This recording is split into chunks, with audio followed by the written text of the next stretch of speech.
Olá pessoal, vou apresentar para vocês hoje a aula sobre o sistema esquelético, tá? Um componente do aparelho locomotor. Para a gente falar de sistema esquelético, nós precisamos conhecer um pouquinho do que é o osso. Então, o osso é uma forma especializada de tecido conjuntivo constituído por células e por uma matriz extracelular. A matriz extracelular ela é mineralizada com fosfato de cálcio e colágeno rígida e ela serve também como reserva de cálcio para o organismo. Dentre os principais tipos de ossos que nós encontramos nos seres humanos, nós temos os ossos longos, em que o comprimento é maior do que a largura, ossos curtos, que tendem a ter as mesmas dimensões em todas as direções, ossos laminares ou planos, que são ossos fininhos, em forma de lâminas, ossos irregulares, como as vértebras, os ossos pneumáticos, que são ossos ocos, principalmente com a função de diminuição do peso desse osso, e os ossos sesamoides, que não se conectam diretamente com outros ossos, e sim com ligamentos de músculos. A patela, por exemplo, é um osso sesamoide.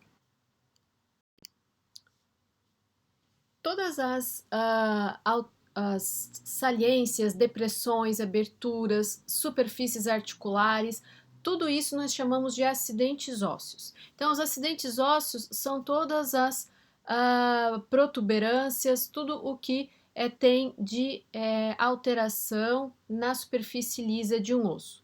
Então, dentre os principais acidentes ósseos, nós temos esses quatro ali. As saliências, que servem para articular os ossos entre si ou para fixação dos músculos, ligamentos, cartilagens e fáscias. As depressões, que podem, como a saliência, servir de superfície articular ou não. As aberturas, que são principalmente destinadas à passagem de vasos sanguíneos, de nervos. E as superfícies articulares, que servem, como o próprio nome diz, para articular um osso com o outro. Essas superfícies, normalmente, elas tendem a ser bem lisinhas para que um osso deslize sobre o outro. E é claro que elas não ficam desprotegidas, normalmente tem uma leve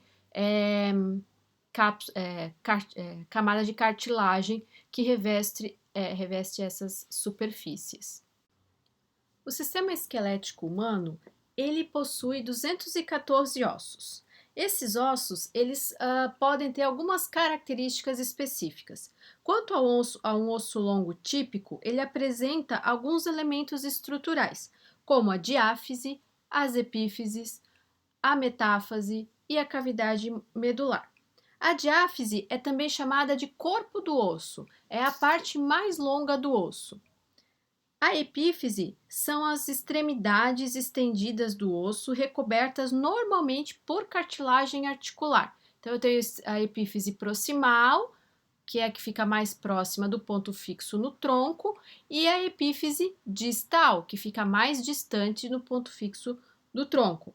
A metáfise ela é localizada entre a diáfise e as epífises, e normalmente ela consiste de uma região cônica adjacente à área onde ocorrerá o crescimento ativo do osso.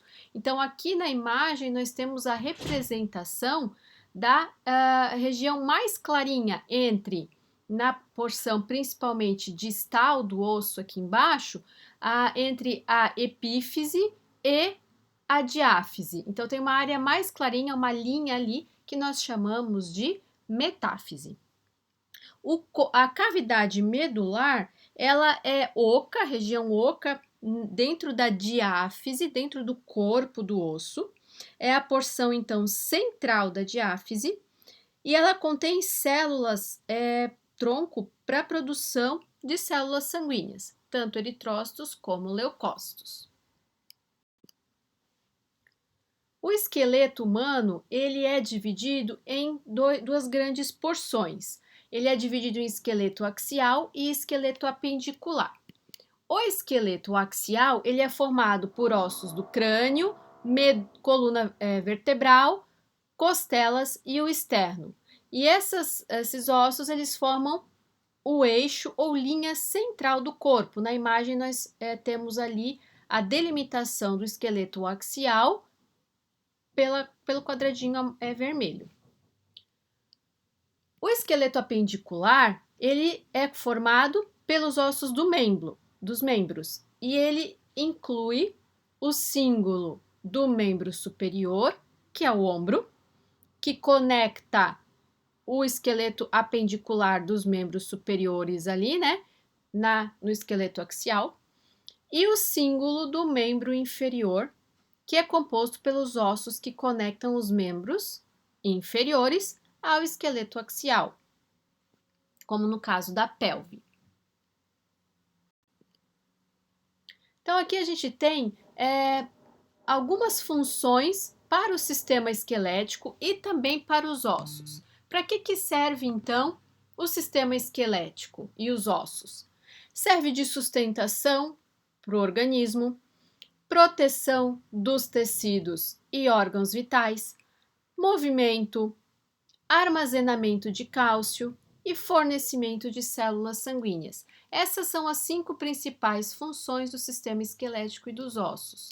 Então, aqui nós temos um exemplo, né, da medula óssea presente tanto nos ossos planos como nos ossos longos, tá? Então, a gente tem uma região onde nós temos células tronco para síntese de células sanguíneas. Então, quando você fala em doação de medula óssea, normalmente você está falando da doação desta medula, de células presentes no interior da cavidade medular dos ossos. Então, agora nós vamos ver alguns ossos especificamente. Então, nós temos o crânio como primeiro osso que nós vamos estudar. Ele é dividido em neurocrânio e víscero-crânio. O neurocrânio contém o crânio em si, que reveste todo o sistema nervoso central, o encéfalo, e as meninges, que o recobrem, tá? E o víscero-crânio, ele é composto pelos ossos da face, certo? Nos ossos do crânio, nós temos muitos acidentes ósseos chamados forames. Os forames são aberturas muito importantes para a passagem de nervos e vasos sanguíneos, certo? Então, ali nós temos a divisão na imagem do neurocrânio e do víscero-crânio, certo? O neurocrânio, ele é formado pelo osso occipital, os ossos parietais, frontal, temporais, etmoides e esfenoides, tá? A face, ela é formada pela maxila, pelos ossos palatinos, pelos ossos nasais, pela concha nasal inferior, pelos ossos zigomáticos, ossos lacrimais, o vômer e a mandíbula.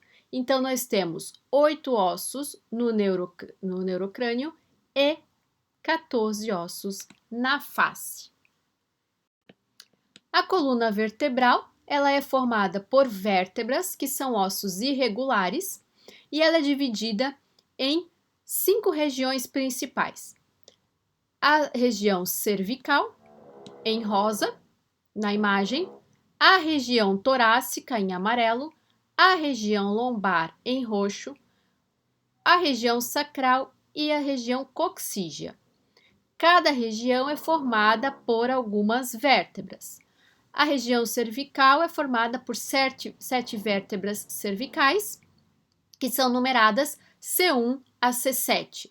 A primeira vértebra cervical é chamada atlas. A segunda vértebra cervical é chamada axis. E as demais são chamadas de terceira vértebra cervical, quarta, ou seja, C1, C3, C4, C5, C6 e C7. As vértebras torácicas são em número de 12 e são numeradas D1 a 12, T1 até 12. As vértebras lombares são numeradas de 1 a 5, elas são compostas então por 5 vértebras. O sacro é um osso formado por vértebras fundidas, são 5 vértebras fundidas que formam o osso do sacro. E nós temos o cóccix, que também é formado por pequenas vértebras. Geralmente, a gente não tem a primeira vértebra fundida, a segunda até a quarta vértebra são fundidas. Então, nós temos duas regiões na região sacral. A região da primeira vértebra coccígea e a região da segunda à quarta vértebra coccígeas. Então, nós temos, num total, 33 vértebras na coluna vertebral. Ainda com relação à coluna vertebral, ela possui curvaturas normais, que, quando alteradas, aumentadas ou diminuídas, podem causar transtornos ao indivíduo. Então, nós temos lá no pescoço uma curvatura chamada de lordose cervical. Lordose significa o nome da curvatura normal da coluna cervical. Se nós tivermos uma acentuação da lordose, nós temos uma hiperlordose. Se nós tivermos uma retificação, nós temos uma retificação da lordose cervical, tá? O ideal é que se tenha uma curvatura leve da região cervical, assim como das demais regiões da coluna vertebral. Na região torácica, nós temos uma curvatura voltada na região contrária da cervical, então ela é voltada para a região dorsal, e nós temos então a cifose torácica. A cifose torácica também é uma curvatura normal. Na região lombar, nós temos, assim como na região cervical, uma lordose, que neste caso é uma lordose lombar, e no caso das regiões sacral e coccígea, nós temos a cifose, chamada de cifose sacral. Com relação às vértebras, elas possuem algumas características que podem diferir de uma região para outra ou são constantes em todas as vértebras. Então, as características comuns a todas elas estão listadas aqui. Então, nós temos primeiramente o corpo vertebral. Toda vértebra ela tem um corpo vertebral. Esse corpo vertebral, conforme mais inferior essa vértebra se localiza, maior o corpo vertebral, uma vez que ele serve para sustentar o peso da coluna vertebral, tá? Então, todas elas possuem corpo vertebral. Outra região que todas as vértebras possuem é o arco vertebral. Ele projeta formas como pedículos e lâminas em pares, então eles formam um arco em direção à região posterior do corpo. O corpo vertebral ele fica na região anterior, né, localizado anteriormente ao arco vertebral, ok? Então ele fica na região anterior da coluna vertebral. As estruturas irregulares, elas ficam localizadas posteriormente à coluna vertebral. Outra região comum à coluna vertebral, a todas as vértebras da coluna vertebral, são os processos transversos. Eles se projetam para as laterais da coluna vertebral. Temos ainda os processos articulares, que são as porções que vão articular com outras vértebras superiores e inferiores. E nós temos o processo espinhoso, que é mais proeminente nas vértebras torácicas e mais arredondados nas vértebras lombares. Por último, nós temos o forame vertebral, que está presente em todas as vértebras, por onde passa então a medula espinhal, que é parte do sistema nervoso central. Com relação à caixa torácica, nós temos ali os ossos que compõem a caixa torácica. São o externo, 12 pares de colunas e a coluna vertebral. Então, o externo é a região mais anterior, localizada anteriormente à caixa torácica. Temos 12 pares de coluna, de costelas, Essas costelas são divididas em 3 grupos: as costelas verdadeiras, que fazem articulação com as vértebras torácicas e o osso externo; as costelas falsas, que fazem articulação com as vértebras torácicas e a cartilagem da região anterior à caixa torácica, que faz conexão com o externo, então ela não se articula diretamente com o externo. E nós temos as flutuantes, que são costelas que fazem articulação apenas com as vértebras torácicas, não fazendo articulação na região anterior do tronco. Nós temos, para costelas verdadeiras, 7 pares, para costelas falsas, 3 pares, e para costelas flutuantes, 2 pares, totalizando 12 pares de costelas, formando a caixa torácica. A caixa torácica, ela serve para proteção de órgãos vitais, como o coração, os pulmões, os rins, o baço e o fígado. Aqui nós temos o slide referente ao cíngulo do membro superior e ao osso do braço. O cíngulo do membro superior é o ponto de fixação do membro superior na parede torácica. A única articulação direta do cíngulo do membro superior, ela ocorre entre a clavícula, que está representada ali em cima na imagem, esse osso ali em cima, e o osso externo. As outras articulações, elas ocorrem através da ligação, da articulação da clavícula com o acrômio da escápula. O acrômio da escápula está demonstrado na imagem como o número 8, onde ali tem um pedacinho da clavícula e a escápula, que é esse osso triangular que tem projeções para a região superior do úmero, e está representado então o local chamado acrômio, que articula com a clavícula. O osso do braço, ele se chama úmero e ele se articula com a escápula em uma cavidade que nós chamamos de cavidade glenoidal. Essa cavidade, quando articula com o úmero, forma a articulação gleno-umeral. A extremidade distal do úmero, ou seja, a extremidade que articula com o cotovelo, vai articular com os ossos do antebraço, o rádio e a ulna. A articulação do ombro, ela é uma das articulações com maior mobilidade do corpo humano, pois ela tem muitos músculos que atravessam, passam pela articulação do ombro, dando sustentação a essa articulação e, ao mesmo tempo, promovendo uma ampla gama de movimentos para essa articulação, tá? Uma nota importante sobre a articulação do cíngulo do membro superior é que a clavícula, o osso da clavícula, é o osso mais fraturado do corpo humano. Normalmente, o mecanismo de fratura se dá através da queda com a mão estendida ou um trauma direto no ombro.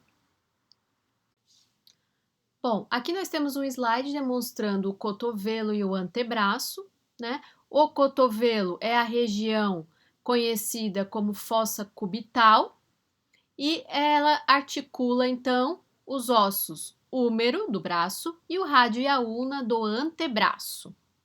O antebraço, ele se estende do cotovelo, que é a região mais proximal, até o punho, que é a região mais distal.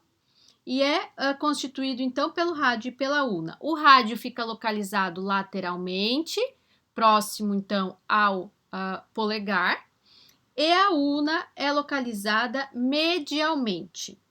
O rádio é menor do que a ulna, e a região anterior do cotovelo é conhecida, então, como a fossa cubital. O cúbito é o termo antigo para medida linear equivalente ao comprimento do cotovelo, até a extremidade do dedo médio. Então, por isso que se chama fossa cubital, que era a partir dali que se media o comprimento do braço até a extremidade do dedo médio. Um local comum para venopunção, acesso a uma veia para coletar sangue, né, ou administração de fluidos. Então, na fossa cubital, nós temos a passagem de veias que podem ser puncionadas para administração de medicamentos ou para a coleta de sangue. Entre o rádio e a ulna, nós temos uma membrana, que é chamada de membrana interóssea, que é um tipo de articulação fibrosa que conecta esses dois ossos, então. Os movimentos entre o rádio e a ulna, eles são chamados de pronação e supinação, como nós vimos na aula anterior. Aqui nós temos um slide demonstrando os ossos do punho e da mão. O punho e a mão, eles são compostos num total por 29 ossos, sendo que 8 ossos são chamados de carpais, são os ossos do punho. Eles são organizados em fileiras, proximal e distal, com 4 ossos em cada fileira. Depois, mais distalmente, nós temos os ossos metacarpais, que são em número de 5, que passam então por cima da nossa mão, são esses que a gente consegue sentir. Eles se estendem pela palma da mão e o dorso da mão. Depois nós temos os ossos dos dedos, que são 14 falanges. 2 para o polegar, que também é chamado de primeiro dedo, e 3 para cada outro dos dedos. As falanges proximais, elas fazem articulação com os ossos do metacarpo. E as falanges distais são as mais distantes, né? São as pontas dos dedos. Além dos ossos do carpo, metacarpos e falanges, nós temos na mão 2 ossos sesamoides, que não articulam então com outros ossos, e eles estão localizados na extremidade distal do primeiro metacarpo, tá? Que é o dedo ali do polegar, ok? Metacarpo em relação ao polegar, certo? A primeira camada, a camada mais proximal de ossos do carpo, ela é formada pelos seguintes ossos: o escafoide, o semilunar, o piramidal e o pisiforme. E a camada mais distal, ela é formada em relação do primeiro ao quinto dedo, pelo trapézio, trapezoide, captato e amato. São os 8 ossos que correspondem os ossos do carpo. Agora nós temos um slide demonstrando o símbolo do membro inferior, que é o ponto de fixação do membro inferior ao tronco. A pelve é o osso que faz a conexão, então, entre o membro superior e o tronco. Ela é formada pelo osso do quadril, formado por 3 ossos distintos: o ilho, o isquio e o pubis, que se fundem no acetábulo, que é uma camada em forma de taça que articula com a cabeça do fêmur, que é a articulação do quadril, tá? Os 2 ossos do quadril, o direito e o esquerdo, eles se articulam com o sacro posteriormente e articulam entre si na sínfise púbica anteriormente. Além do osso do quadril, o símbolo do membro inferior é formado pelo sacro, que, como já falamos anteriormente, é composto por 5 vértebras sacrais fundidas, e o cóccix, que tem a extremidade inferior da coluna vertebral e corresponde ao remanescente da coluna embrionária humana.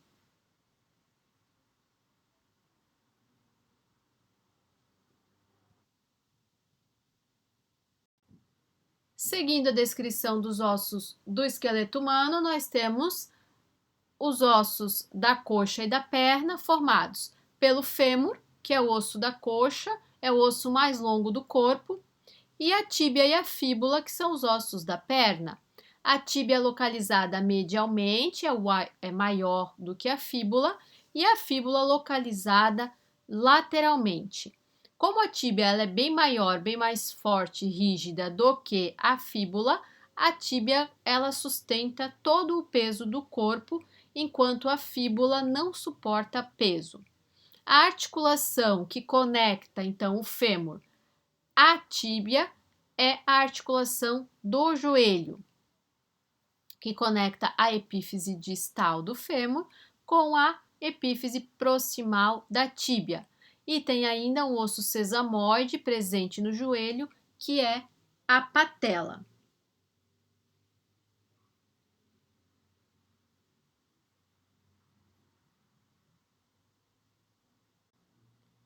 Aqui nós temos mais uma demonstração dos ossos da coxa e da perna, além do joelho. Então, na imagem superior à esquerda, nós temos a articulação do joelho, mostrando a articulação do fêmur com a tíbia. Na foto inferior, nós temos uma foto do fêmur com seus principais acidentes ósseos.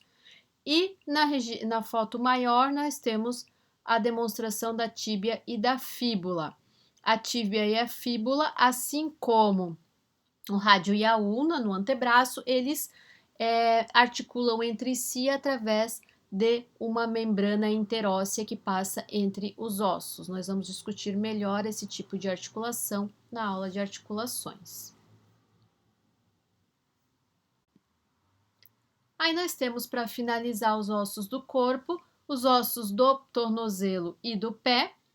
Os ossos do tornozelo e do pé, eles compõem 28 ossos no total, sendo 7 ossos tarsais, que são os ossos do tarso ou do tornozelo. Eles são organizados em um grupo proximal, que faz articulação com a tíbia e a fíbula, que são os ossos talos e calcâneo. Eles se organizam ainda em uma fileira distal, um cuboide e 3 cuneiformes, e tem o osso único, que é o osso navicular entre estes grupos.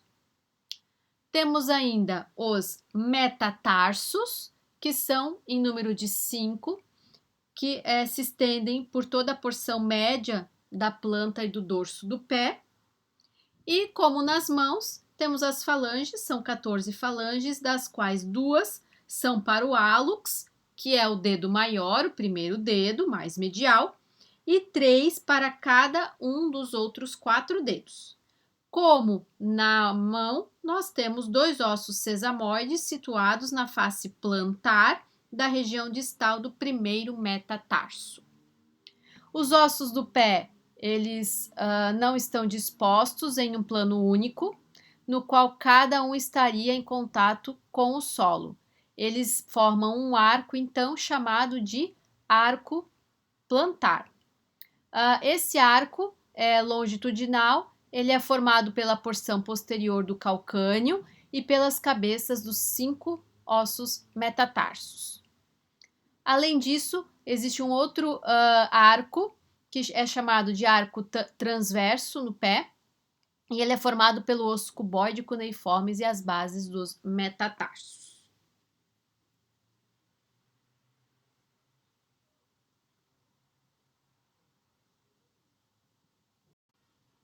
Um ponto bastante interessante da anatomia óssea, né, do sistema esquelético, é a observação de diferenças anatômicas ósseas masculinas e femininas. Então, é facilmente perceptível algumas características anatômicas ósseas no esqueleto masculino e feminino, permitindo, então, se necessário, a identificação de ossos de homens e mulheres que morreram e que não têm a sua identidade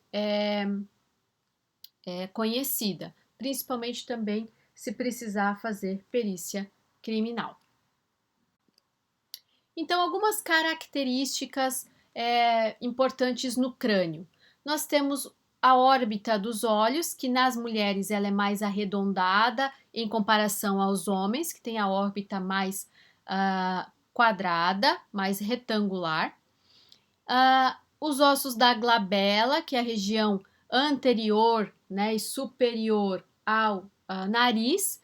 Na mulher ela é plana, enquanto no homem ela é mais proeminente. Além disso, os ossos mastoides na base do crânio, do osso occipital, eles são mais proeminentes em homens do que em mulheres. E a mandíbula da mulher, ela tem um ângulo um pouco maior do que a mandíbula dos homens.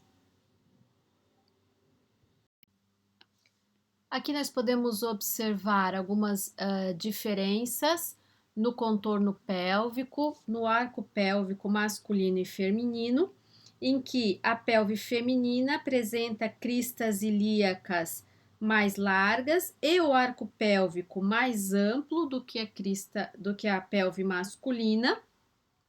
Nós podemos observar na imagem ao lado que nós temos a incisura esquiática maior, demonstrada ali com os triângulozinhos, com um ângulo maior na pelve feminina e um ângulo mais fechado na pelve masculina, assim como nós temos o ângulo subpélvico masculino menor do que o ângulo subpélvico feminino. Então, a pelve feminina ela é mais larga do que a pelve masculina.